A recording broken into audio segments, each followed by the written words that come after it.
कृष्णा मित्रों, मैं प्रियंका स्वागत करती हूँ आपका जीवन और आध्यात्म में।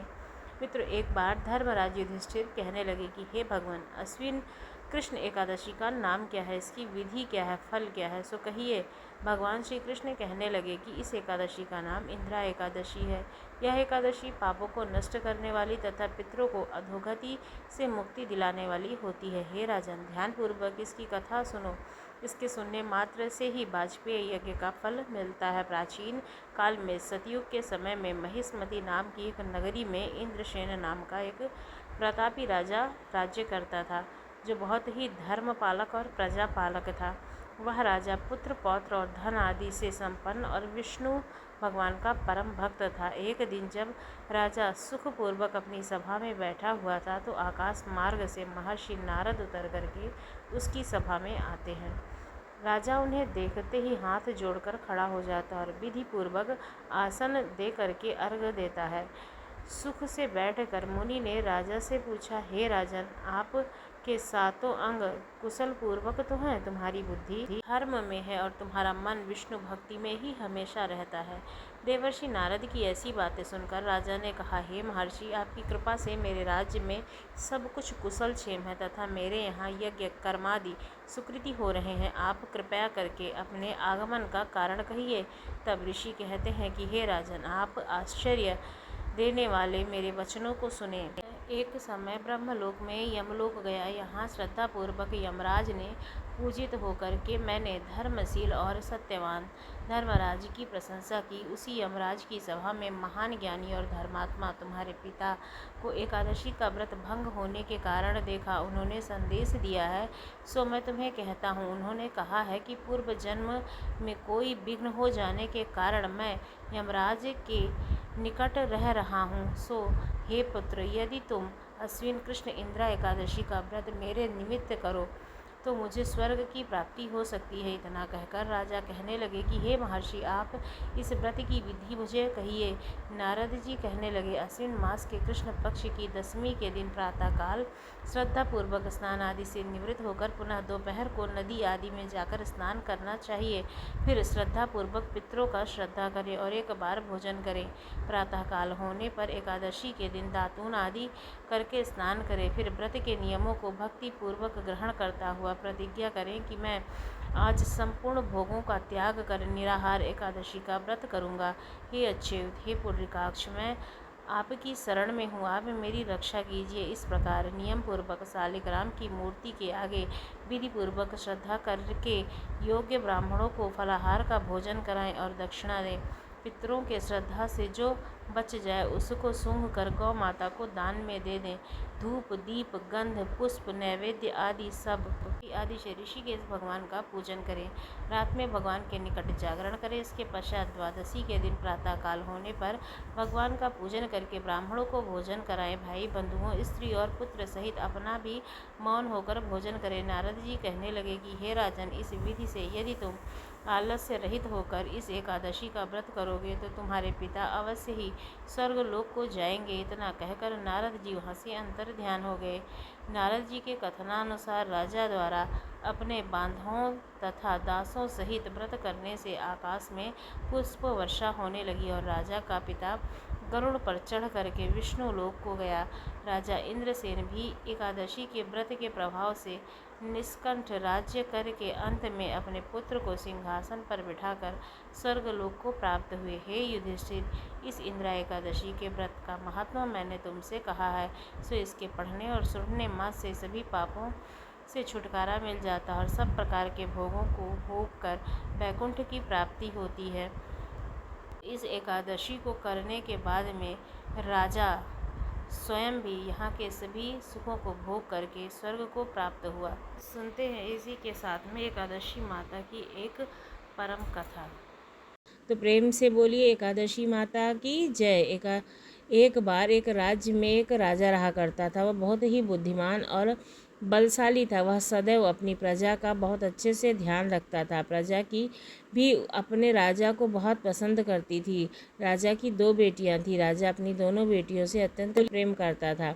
राजा की छोटी बेटी देखने में अत्यंत सुंदर और आकर्षक थी और राजा की बड़ी बेटी छोटी बेटी के मुकाबले थोड़ा कम सुंदर थी। राजा की छोटी बेटी 11 माता यानी कि एकादशी की पूजा किया करती थी। सभी लोग राजा की छोटी बेटी से बहुत प्रेम करते थे, बहुत प्रशंसा भी करते थे। राजा भी अपनी छोटी बेटी को बड़ा ही अधिक प्रेम करता था, जिस कारण राजा की बड़ी बेटी को अपनी छोटी बहन से नफरत होने लगी। राजा की छोटी बेटी जब बड़ी हो गई तब एक पड़ोस राज्य में रहने वाला राजकुमार राजा की बड़ी बेटी के लिए रिश्ता लेकर आया। लेकिन जैसे ही राजकुमार की नज़र राजा की छोटी बेटी पर पड़ी, वह राजकुमार राजा की छोटी बेटी पर आकर्षित हो गया और उससे पहले नज़र से प्रेम कर बैठा। उस राजकुमार ने राजा की बड़ी बेटी के साथ विवाह करने से मना कर दिया और उसने राजा से कहा कि मैं आपकी छोटी बेटी से विवाह करना चाहता हूँ। जिसके बाद राजा की बड़ी बेटी यह देखकर अत्यंत क्रोधित हो गई और राजा की बड़ी बेटी ने छोटी बेटी को अपना सबसे बड़ा दुश्मन मान लिया। राजा की बड़ी बेटी ने अपनी छोटी बहन से बदला लेने का निर्णय लिया, जिसके लिए उसने अपनी छोटी बहन को जान से मारने का निर्णय किया। राजा की बड़ी बेटी ने अपनी छोटी बहन को मारने के लिए सबसे पहले एक लड्डू में जहर मिलाकर अपनी छोटी बहन को दे दिया और उसको लड्डू खाने को कहा। लेकिन लड्डू खाने के बाद भी छोटी बहन को कुछ नहीं हुआ। बड़ी बहन यह देखकर बहुत ही आश्चर्यचकित हुई, लेकिन बड़ी बहन ने हार नहीं मानी। उसने जब रात में छोटी बहन अपने कमरे में सो रही थी तब वह मटके में सांप रखकर उसे मारने के लिए छोड़ देती है, लेकिन सांप भी छोटी बहन का कुछ नहीं कर पाया। जिसके बाद बड़ी बहन ने अपनी छोटी बहन से कहा कि चलो हम लोग कुएं में पानी भर कर लाते हैं, जिसके लिए वह अपनी छोटी बहन को पानी भरने के बहाने कुएं के पास ले गई और उसने अपनी छोटी बहन को कुएं में धक्का दे दिया। लेकिन छोटी बहन को तब भी कुछ नहीं हुआ, लेकिन यह हर बार 11 माता उसकी रक्षा कर रही थी और उधर बड़ी बहन अपने सारे प्रयासों के बाद असफल हो रही थी, जिसके बाद वह बहुत क्रोधित होती जा रही थी। फिर उसने अपनी छोटी बहन के पास जाकर उसे खुद ही पूछ लिया कि तुम को क्या पता, भगवान ने सबकी मृत्यु एक निश्चित समय पर लिखी है और कैसे तुम्हारी मृत्यु होगी, क्या तुम जानती हो? तब छोटी बहन ने बहन को बताया कि मैं जानती हूँ मेरी मृत्यु कैसे होगी। छोटी बहन से यह सुनकर बड़ी बहन मन ही मन अत्यंत प्रसन्न होने लगी। उसने अपनी छोटी बहन से कहा, तुम मुझे अपनी मृत्यु का राज बताओ। छोटी बहन ने अपनी बड़ी बहन से कहा, मेरी मृत्यु एक तोते में है, जो तोते के गले में एक हार है, उससे मेरी मृत्यु निश्चित है। जब तक कोई भी व्यक्ति तोते को मारकर वह हार मुझे गले में पहनाएगा तो मैं मूर्छित हो जाऊंगी, और जैसे ही उस हार को अपने गले में उतारेगा वैसे ही मैं जीवित हो जाऊंगी।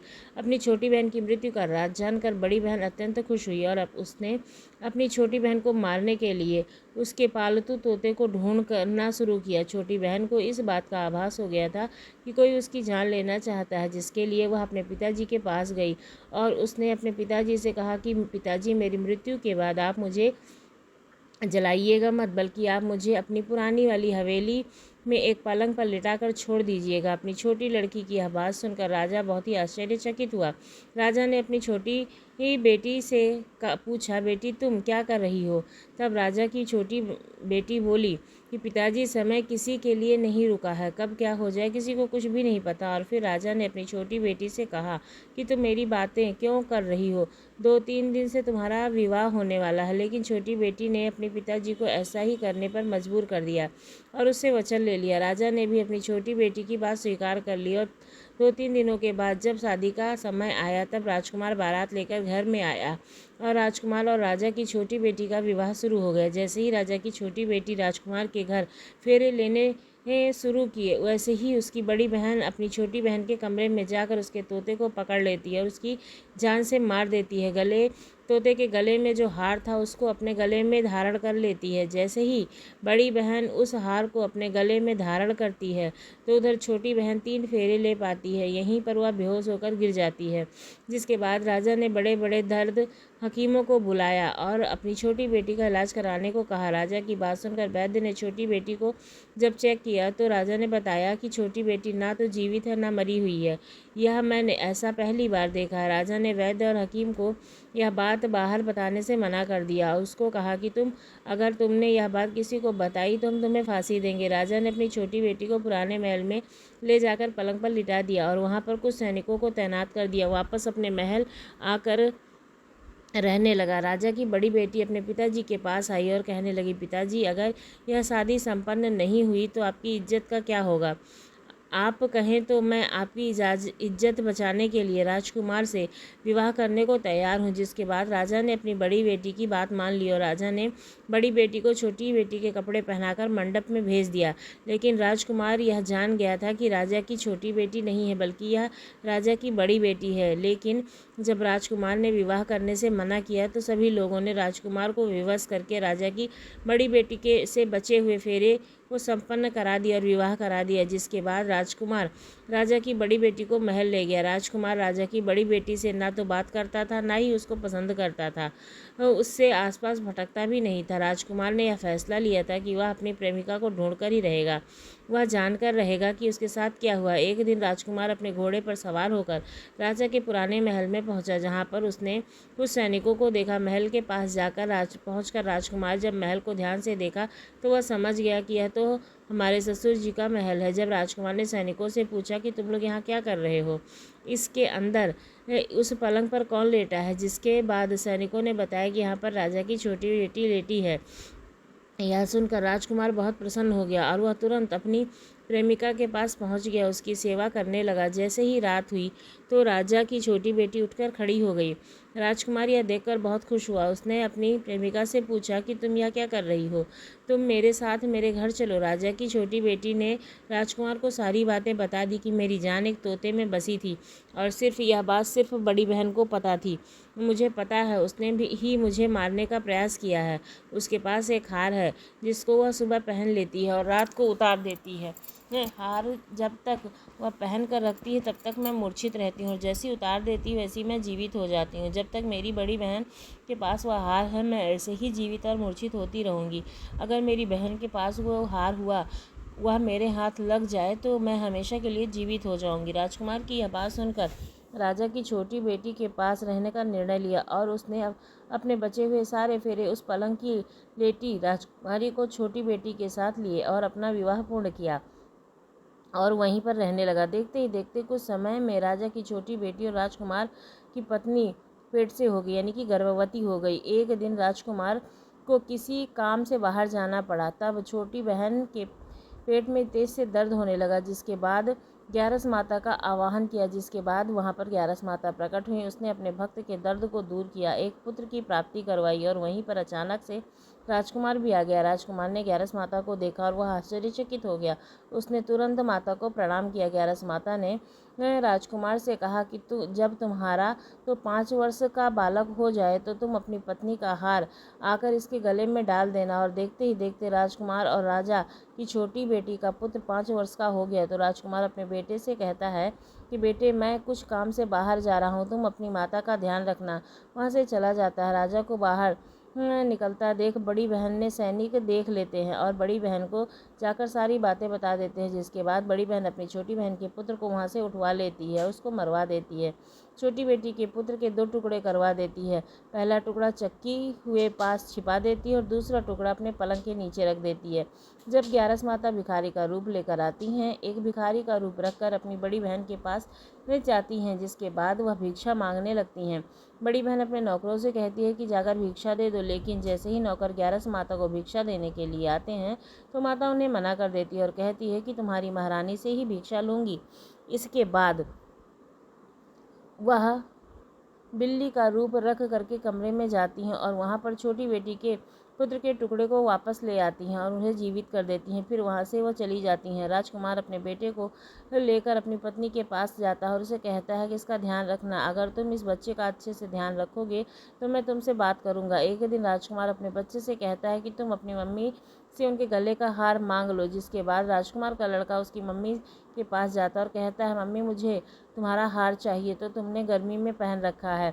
यह सुनकर पहले तो बड़ी बहन बहुत क्रोधित होती है, पर उसको याद आता है कि राजकुमार कहता है कि अगर उसका ध्यान नहीं रखेगी तो उससे बात नहीं करेगा, जिसके कारण वह हार उसको दे देती है और वह तुरंत हार लेकर अपने पिताजी को दे देता है। तभी राजकुमार अपनी बेटे को लेकर वहाँ से चले जाता है और अपनी पत्नी से कहता है कि तुम हमारे लिए खाना बनाकर रखना, मैं शाम को आकर तुम्हारे साथ खाऊंगा। वह अपने बेटे को लेकर वहाँ से चला जाता है, जिसके बाद राजा के पास जाता है और उसे सारी बात बता देता है। राजा अपनी बड़ी बेटी की यह करतूत सुनकर बहुत ही क्रोधित होता है और अपनी परवरिश का दोष देता है। राजकुमार को अपनी छोटी ही बेटी के साथ रहने का आदेश देता है।